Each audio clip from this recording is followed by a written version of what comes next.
If you have a Danette, make this quick dessert. Super soft and not dry at all, with its chocolate sauce. Careful, it's addictive. We're going to start by emptying the contents of a pot of chocolate Danette into a small bowl.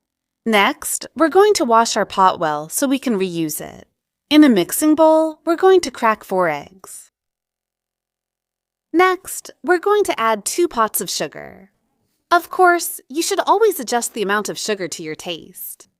I add a packet of vanilla sugar and whisk until I get a smooth texture. Then I add a pot of milk. I stir again. As you can see, for this recipe, you absolutely don't need a scale. It's super convenient, everything is done with the pot. Then I add a pot of oil, sunflower oil. I mix again. Next, I'm going to add 4 pots of flour, which I sift to avoid lumps. For a lighter cake, you can use half flour, half cornstarch. So you'll use 2 pots of flour and 2 pots of cornstarch.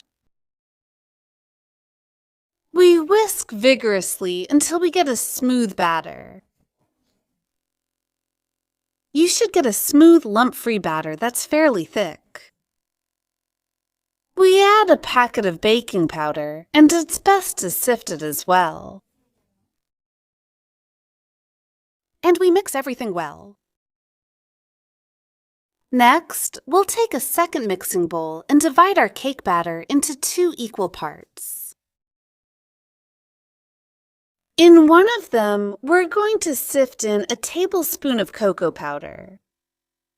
We're also going to add the chocolate Danette. And in the other one, we're going to add a vanilla yogurt. We're going to mix both mixtures well, one at a time. So we'll have one batter flavored with vanilla and one with chocolate. Don't forget to preheat the oven in advance to 180 degrees. Next, we're going to take a cake pan and line it with parchment paper, or you can butter and flour it well. You'll start by pouring in your chocolate mixture. And then you continue by pouring in the vanilla mixture. Next, with a small stick, you're going to gently swirl the 2 batters together like this. That's what will create the marbled effect. I sprinkled some sliced almonds on top for a bit of crunch. Of course, that's optional. I bake the cake at 180 degrees for 30 minutes.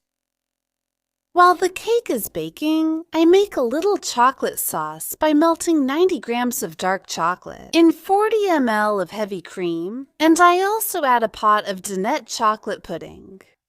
I mix until the chocolate is completely melted and then set it aside. When it comes out of the oven, I let the cake cool slightly before removing it from the pan and decorating it with the chocolate sauce. All that's left is for you to taste and enjoy. I hope you enjoyed the recipe. See you soon.